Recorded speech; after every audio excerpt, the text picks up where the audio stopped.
series is a story that begins very mysteriously with a plane load of babies showing up very unexpectedly at an airport in the Midwest. And then it skips ahead 13 years, and two boys who are talking to each other and discover that they were both adopted as infants start getting mysterious letters that say things like, "You are one of the missing," and "Beware, they're coming back to get you."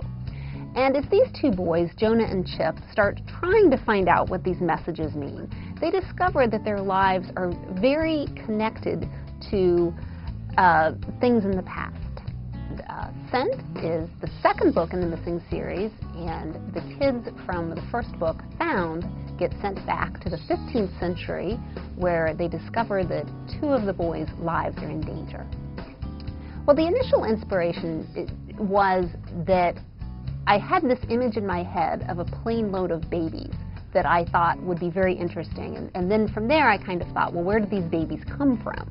And that was something that I dwelled on for a while before discovering or imagining exactly who they would be. My background as a journalist affects me as a novelist in a couple different ways. I think one is that I try hard to have my books grounded in fact. And I think I'm much more conscious of trying to do research than I would be otherwise.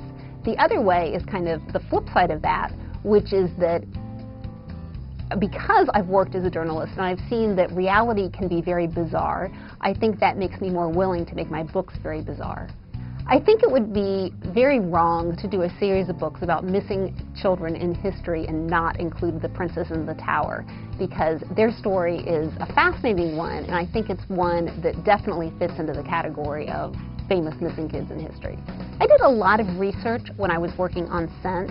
Part of that was because I actually wasn't very familiar with the story. I had a very cursory grasp of what happened with the Princess in the Tower, and so I read a lot of books about how various people think everything had happened, and it was kind of interesting to me that kind of on alternating days I went from thinking life was very different in the Middle Ages to thinking people really haven't changed that much.